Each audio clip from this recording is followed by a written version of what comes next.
আসসালামু আলাইকুম।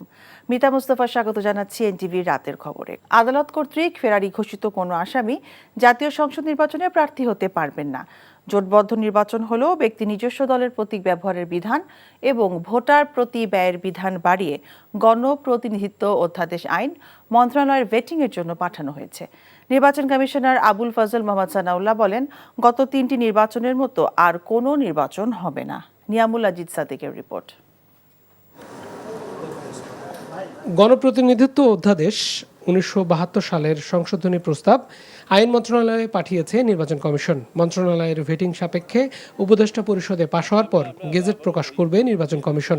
আগারগাঁয়ে নির্বাচন ভবনে কমিশনার বলেন, ফেরারি আসামিকে নির্বাচনে অযোগ্য এবং বিনা ভোটে নির্বাচন ঠেকাতে না ভোট ফিরিয়ে এনেছে কমিশন। প্রিজাইডিং অফিসারই সর্বেসর্বা হবেন কেন্দ্রে, তিনি সিদ্ধান্ত নেবেন যে তিনি ভোট কন্টিনিউ করবেন নাকি বন্ধ করবেন। এখন থেকে কোথাও একক প্রার্থী থাকলে সরাসরি তাকে বিজয়ী ঘোষণা করা হবে না, তাকে ন্যায়ের বিপক্ষে ভোট করতে হবে। এবং দ্বিতীয়বারও যদি গিয়ে দেখা যায় তফসিল করে নতুনভাবে ঘোষণা করার পরে আবারও একই প্রার্থী হচ্ছে, তখন আর না ভোট হবে না। গণপ্রতিনিধিত্ব অধ্যাদেশ সংশোধন প্রস্তাব 2025-এ নির্বাচনে অংশ নিতে পারবে না নিষিদ্ধ ঘোষিত দল, আদালত কর্তৃক ফেরারি আসামি। দল ও ব্যক্তির নির্বাচনী ব্যয় জানাতে হবে ইসিকে। ভোটার সংখ্যা বেশি থাকলে 25 লাখের বেশি খরচ করা যাবে। 50 লাখ টাকা কোনো দল অনুদান হিসেবে নিতে পারবে, তবে সেটি ব্যাংকিং চ্যানেলে নিতে হবে। বিনা প্রতিদ্বন্দ্বিতায় নির্বাচিত হবে না কোনো ব্যক্তি, না ভোটের সঙ্গে তার লড়াই করতে হবে। হলফনামায় মিথ্যা তথ্য দিলে নির্বাচিত হলেও পদ বাতিল হতে পারে। জোটবদ্ধ হলেও নিজ দলের প্রতীকে নির্বাচন করতে হবে। সামাজিক যোগাযোগ মাধ্যম নিয়ে কমিশনকে তথ্য দিতে হবে প্রার্থীকে। রিটার্নিং অফিসার আসনের ভোট স্থগিত বা বাতিল করতে পারবেন। প্রিজাইডিং কর্মকর্তা কেন্দ্রের ভোট বাতিল করতে পারবেন। ভোট কেন্দ্রে সাংবাদিকদের চলাচল সীমিত করা হবে। কেউ নির্বাচনী আইন ভাঙলে সর্বোচ্চ 6 মাসের কারাদণ্ড। নির্বাচন কমিশনার বলেন, আগের মতো পক্ষপাত দুষ্ট নির্বাচন হতে দেয়া হবে না। সেই ইলেকশনে সম্ভবত ভোটারও ছিল না, যে ভোটার লাইন আমরা দেখেছি সেই ভোটার লাইনটাও সঠিক ছিল না। সেই ইলেকশনে সম্ভবত ভোট কেন্দ্রের ভিতরে এজেন্টও ছিল না। এই ইলেকশনের সর্বপ্রথম চোখ হবে ভোটার নিজে, তারপর হচ্ছে ভোটারের এজেন্ট, আর সহযোগী হিসাবে থাকবে হচ্ছে আমাদের সাংবাদিক ভাইরা এবং অবজারভারগণ। তিনি বলেন, পুলিশ র্যাবের পাশাপাশি সশস্ত্র বাহিনী, কোস্টগার্ডকে আইন শৃঙ্খলা বাহিনী হিসেবে অন্তর্ভুক্ত করা হয়েছে। যে এটার একটু নিয়ামুল আজিজ সাদেক, এনটিভি নিউজ, ঢাকা। আগামী জাতীয় সংসদ নির্বাচনের আগে এসপি এবং ওসির বদলি লটারির মাধ্যমে হলেও ডিসি এবং ইউএনওর ক্ষেত্রে তা হবে না বলে জানিয়েছেন জনপ্রশাসন সচিব ডক্টর মোখলেসুর রহমান। আর আসছে নির্বাচনে প্রশাসনের কেউ পক্ষপাতিত্ব করলে কঠোর ব্যবস্থা নেওয়া হবে বলেও হুঁশিয়ারি দেন তিনি। সকালে সচিবালয়ে পুলিশ মহাপরিদর্শকের সাথে বৈঠক শেষে এসব বলেন তিনি। নির্বাচনের আগে নতুন 2000 পদোন্নতি দিয়ে আরও 2000 এএসআই নিয়োগের অনুমোদন মিলেছে বলে জানিয়েছেন পুলিশ মহাপরিদর্শক বাহারুল আলম। রিপোর্ট করছেন রকুনুদ্দিন। দেশের রাজনীতিতে প্রতিদিনই সামনে আসছে নতুন নতুন আলোচনা, তবে সব ছাপিয়ে দেশ জুড়েই মূল আলোচনা আগামী জাতীয় নির্বাচন। নির্বাচনকে সামনে রেখে প্রস্তুত হচ্ছে আইন শৃঙ্খলা রক্ষাকারী বাহিনীও। তারই অংশ হিসেবে প্রথমবারের মতো এএসআই পদে 2000 জনকে সরাসরি নিয়োগ দেওয়া হবে পুলিশ বাহিনীতে। আইন ও বিধি মেনে সেই প্রক্রিয়া ত্বরান্বিত করার বিষয়ে আলোচনা করতে বুধবার জনপ্রশাসন মন্ত্রণালয়ে আসেন পুলিশের মহাপরিদর্শক। সিনিয়র সচিবের সাথে বৈঠক শেষে তিনি জানান, নির্বাচনের আগে এএসআই পদে মোট 4000 জনকে নিয়োগ দেওয়া হবে। 4000 এএসআই নিয়োগ দেওয়া হবে। এর মধ্যে 50% হবে সরাসরি আর 50% হবে পদোন্নতির মাধ্যমে। ওইখানে মাইনর কিছু সংশোধনী দরকার ছিল, তো ওনারা সেটা করে দিচ্ছেন, যার জন্য আমাদের এই রিক্রুটমেন্টের পথটা একটু সুগম হলো আর কি। এ সময় তার কাছে প্রশ্ন ছিল, নির্বাচনী দায়িত্ব পালনে এই নিয়োগ যথেষ্ট কিনা। আমরা তো 8000 এএসআই এর কথা বলেছিলাম। আর আগামী নির্বাচনকে সবার সামনে মডেল নির্বাচন হিসেবে তুলে ধরার লক্ষ্য নিয়ে প্রশাসন কাজ করছে বলে জানান জনপ্রশাসন সচিব। বলেন, বিগত 3টি নির্বাচনে প্রশাসনের পক্ষ থেকে যেভাবে দায়িত্ব পালন করা হয়েছে, এবার তা আর হবে না। কারো পক্ষে অথবা কোনো দলের পক্ষে এতটুকু যদি কেউ কোনো মানে আমরা এখন পর্যন্ত জানি যে সেরকম নাই, যদি আমরা এরকম বুঝি তাকে উইথড্র করা হবে এবং প্রচলিত আইনের আওতায় এনে তাদের বিরুদ্ধে প্রশাসনিক ব্যবস্থা নেওয়া হবে। সকলেই চাই একটা মডেল, একটা আমরা কি বলবো, গর্ববোধ করি এই ধরনের একটা নির্বাচন হোক। কখনো কোনো দিন লটারির মধ্যে সিভিল সার্ভিসের পোস্টিং হয়নি, এখনো হচ্ছে না, হবে না। এখন হলো কমপ্লেনের এগেনস্টে আমাদের ফিট লিস্ট আছে, সেখান থেকে তাকে উইথড্র করা হচ্ছে। মাঝে দেখছেন কিছু হয়েছে, আরও সামনে হবে। তফসিল ঘোষণার পর আইন অনুযায়ী নির্বাচন কমিশনই প্রশাসনের রদবদল করবে বলেও জানান সচিব। Roknuddin, NTV news, Dhaka. রোহিঙ্গারা বাংলাদেশের জন্য একটি বোঝা উল্লেখ করে আসিয়ান দেশগুলোকে সমস্যাটি বিশ্ব দরবারে তুলে ধরার আহ্বান জানিয়েছেন প্রধান উপদেষ্টা ডক্টর মোহাম্মদ ইউনূস। বিকেলে রাষ্ট্রীয় অতিথি ভবন যমুনায় প্রধান উপদেষ্টা অধ্যাপক মোহাম্মদ ইউনূসের সাথে ASEAN parliamentarians for human rights advocacy গ্রুপের একটি প্রতিনিধি দল সাক্ষাৎ করতে গেলে প্রধান উপদেষ্টা একথা বলেন। এ সময় আসিয়ান পার্লামেন্টারিয়ানস ফর হিউম্যান রাইটসের সহসভাপতি চার্লস সান্তিয়াগো রোহিঙ্গা সমস্যা সমাধানের জন্য বাংলাদেশ, চীন এবং আসিয়ান দেশগুলোকে নিয়ে একটি আন্তর্জাতিক সম্মেলন আয়োজনের প্রস্তাব করেন। মালয়েশিয়া, ফিলিপিন্সের প্রতিনিধি এবং এপিএইচআর এর প্রোগ্রাম ডিরেক্টর চনলাথান সাফাই বুনলেড অনুষ্ঠানে উপস্থিত ছিলেন।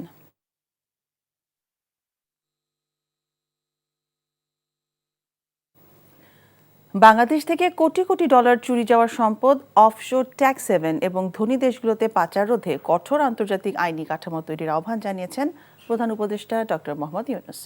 রাষ্ট্রীয় অতিথি ভবন যমুনায় ট্রান্সপারেন্সি ইন্টারন্যাশনাল টিআই এর চেয়ারম্যান ফ্রাঁসোয়া ভ্যালেরিয়ানের সাথে বৈঠকে প্রধান উপদেষ্টা এই আহ্বান জানান।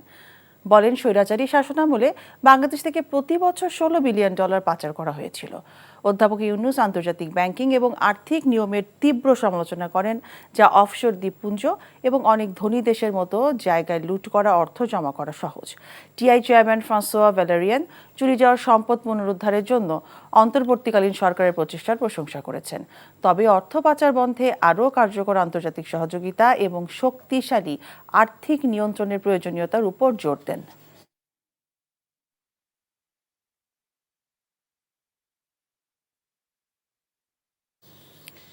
বিএনপি চেয়ারপারসন বেগম খালেদা জিয়ার সাথে সাক্ষাৎ করেছেন ফ্রান্সের বিদায়ী রাষ্ট্রদূত মেরি মাজদুপুই।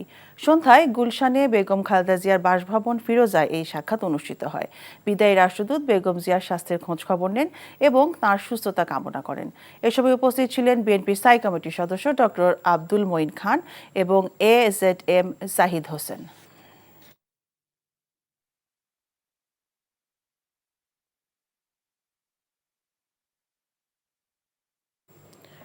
মহেশখালী মাতারবাড়ি শুধু একটি ফ্যাসিলিটিং জোন হিসেবে নয়, বরং সেখানে একটি নতুন শহরের জন্ম হবে। সমুদ্রই হবে বিশ্বের সাথে সংযোগের মহাসড়ক বলে মন্তব্য করেন প্রধান উপদেষ্টা professor Mohammad Yunus. Maheshkhali Matarbari integrated development initiative MIDA এর সদস্যবৃন্দের সাথে এক সাক্ষাৎকারের সময় এসব কথা বলেন তিনি। পরবর্তীতে বিকেলে রাজধানীর ফরেন সার্ভিস একাডেমিতে মহেশখালী মাতারবাড়ি বিষয়ে এক প্রেস ব্রিফিংয়ে বাংলাদেশ বিনিয়োগ উন্নয়ন কর্তৃপক্ষ এবং বাংলাদেশ অর্থনৈতিক অঞ্চল কর্তৃপক্ষের নির্বাহী চেয়ারম্যান চৌধুরী আশিক মাহমুদ বিন হারুন সংস্থাটির লক্ষ্য এবং পরিকল্পনা তুলে ধরেন। বলেন, ইতোমধ্যে 120 দিনের পরিকল্পনা প্রধান উপদেষ্টার কাছে জমা দেওয়া হয়েছে। জ্বালানি সরবরাহ নিশ্চিত করা, আমদানি বৃদ্ধি, পরিবহন ব্যয় হ্রাস এবং মৎস্য খাতকে সমৃদ্ধ করা এসব লক্ষ্য নিয়ে কাজ করবে মিডা। এ সময় তিনি বলেন, পুরো কমার্শিয়াল হাব থেকে $150 বিলিয়ন জিডিপিতে যুক্ত হবে।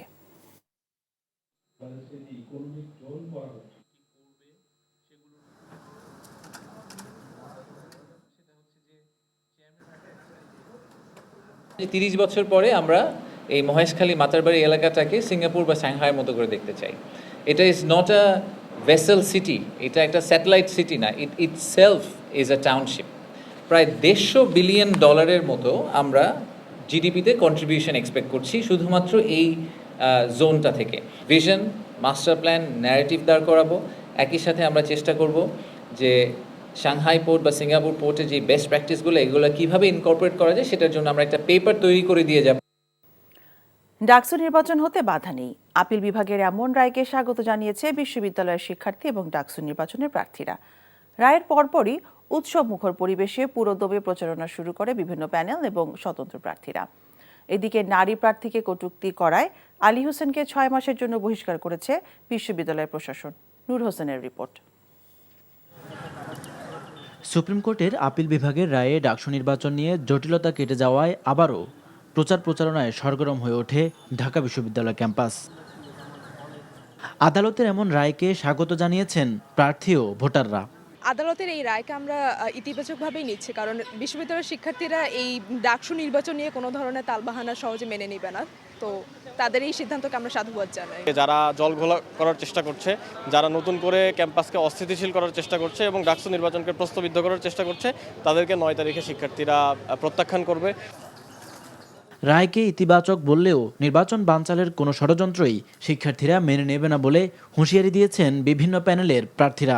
ডাকসু নির্বাচন 9 তারিখে হবে, যত ষড়যন্ত্র চক্রান্ত হোক না কেন শিক্ষার্থীরা রুখে দেবে। জুলাইয়ে যেভাবে শিক্ষার্থীরা ঢাকা বিশ্ববিদ্যালয়ের শিক্ষার্থীরা পুরো জাতিকে রাস্তা দেখিয়েছিল, একইভাবে এই ঢাকা বিশ্ববিদ্যালয় থেকে ডাকসু নির্বাচন 9 সেপ্টেম্বর অনুষ্ঠিত হবে এবং এর মাধ্যমে আমরা আমাদের বাংলাদেশের গণতন্ত্রের একটা স্থায়ী রূপের দিকে যাব। এই নির্বাচনকে ঘিরে যে বিভিন্ন ধরনের লেভেল প্লেয়িং ফিল্ড, সেটি যেন এনশিওর হয়, এমন একটি পরিবেশ যেন বিশ্ববিদ্যালয় প্রশাসন এনশিওর করে, যেখান থেকে শিক্ষার্থীরা ভোটাধিকার প্রয়োগের ক্ষেত্রে আগ্রহী হবে। আমরা এমন একটি পরিবেশ নিশ্চিত করতে চাচ্ছি। শিক্ষার্থীদের এই অধিকারকে হরণ করতে চান, বানচাল করতে চান, আপনাদের পরিণতি কিন্তু ভালো হবে না। শিক্ষার্থীরা ব্যালটে আপনাদের জবাব দেবে। সুষ্ঠু নির্বাচন আয়োজনের সার্বিক বিষয় নিয়ে চিফ রিটার্নিং কর্মকর্তার কাছে আবারও স্মারকলিপি দিয়েছে ছাত্রদল সমর্থিত প্যানেল। এদিকে ফাহমিদা আলমকে ধর্ষণের হুমকিদাতা আলী হোসেনকে 6 মাসের জন্য বহিষ্কার করেছে বিশ্ববিদ্যালয় প্রশাসন। নূর হোসেন, এনটিভি নিউজ, ঢাকা। ডাকসু নির্বাচন উপলক্ষে দেওয়া 3 দিনের পরিবর্তে 1 দিন ছুটি ঘোষণা করেছে নির্বাচন কমিশন। ডাকসু ও হল সংসদ নির্বাচন 2025 উপলক্ষে কেবলমাত্র 9 সেপ্টেম্বর 2025 তারিখ মঙ্গলবার বিশ্ববিদ্যালয়ের সকল ক্লাস ও পরীক্ষা বন্ধ থাকবে। পূর্ব ঘোষিত ক্লাস ও পরীক্ষা বন্ধের পরিবর্তে 8 এবং 10 সেপ্টেম্বর 2025 বিশ্ববিদ্যালয়ের একাডেমিক কার্যক্রম যথারীতি চলমান থাকবে। ছাত্রদলের সভাপতি রাকিবুল ইসলাম রাকিব এবং সাধারণ সম্পাদক নাসিরউদ্দিন নাসির ইসলামী ছাত্র শিবিরের বিরুদ্ধে লাগাতার সাইবার বুলিংয়ের অভিযোগ এনেছেন। সুপ্রিম কোর্টের সামনে আয়োজিত এক মানববন্ধনে তারা এই অভিযোগ করেন। একই সঙ্গে ছাত্র শিবিরের কর্মকাণ্ডের প্রতিবাদে আরও বড় কর্মসূচি ঘোষণার হুঁশিয়ারি দিয়ে ছাত্রদল সভাপতি রাকিবুল ইসলাম রাকিব বলেন, ঢাকা বিশ্ববিদ্যালয় প্রশাসন ছাত্র শিবির এবং জামাতকে সরাসরি পৃষ্ঠপোষকতা করছে। রাকিব আরও বলেন, ছাত্র শিবিরের নেতাকর্মীরা নারী শিক্ষার্থীদের বিরুদ্ধে সাইবার বুলিং এবং হয়রানিতে জড়িত। মানববন্ধনে ছাত্রদলের সাধারণ সম্পাদক নাসিরউদ্দিন নাসির বলেন, সম্প্রতি এক নারী শিক্ষার্থী হাইকোর্টে রিট পিটিশন দায়ের করার কারণে ছাত্র শিবিরের এক গুপ্ত সদস্য তাকে প্রকাশ্যে গণধর্ষণের হুমকি দিয়েছে।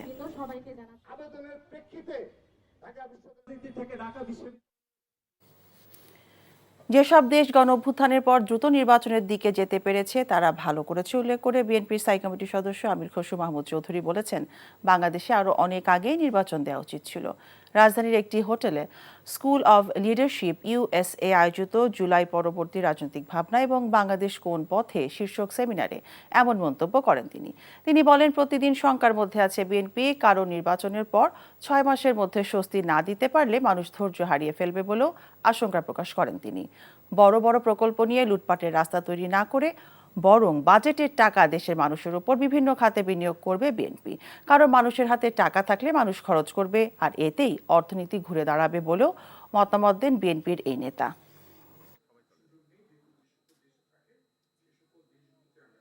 যে সমস্ত দেশ এই উত্তর বিপ্লব উত্তর মাস আপরাইজিং উত্তর দেশ যত তাড়াতাড়ি ইলেকট্রাল প্রসেসের মাধ্যমে গণতান্ত্রিক প্রক্রিয়ায় যেতে পেরেছে ওই দেশগুলো বেঁচে গেছে এবং ওই দেশগুলো ভালো করছে।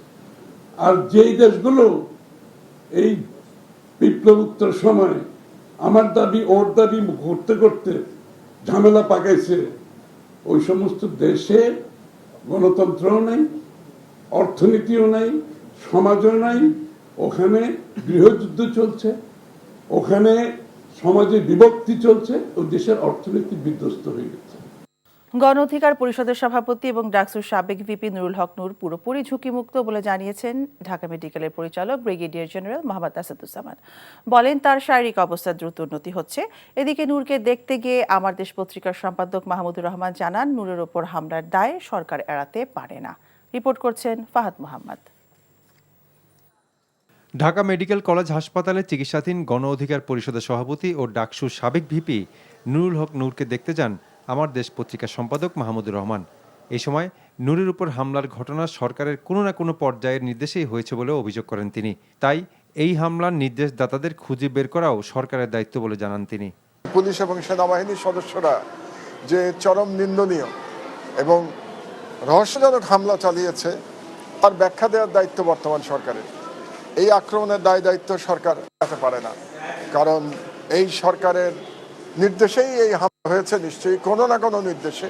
এর মধ্যে বিচার বিভাগীয় তদন্ত কমিটি গঠিত হয়েছে এবং বাংলাদেশের জনগণ সেই তদন্ত কমিটিকে খুব তাড়াতাড়ি জানতে চায় যে এই আক্রমণের পেছনে উস্কানিদাতা কারা ছিলেন এবং নির্দেশদাতা কারা ছিলেন। নূরের শারীরিক অবস্থা সম্পর্কে ঢাকা মেডিকেল কলেজ হাসপাতালের পরিচালক ব্রিগেডিয়ার জেনারেল মোহাম্মদ আসাদুজ্জামান জানান, নূর এখন পুরোপুরি ঝুঁকিমুক্ত, দেশেই তার চিকিৎসা সম্ভব। তবে ফলো আপের জন্য দেশের বাইরে যাবেন কিনা তা পরিবারের সিদ্ধান্ত বলে জানান তিনি।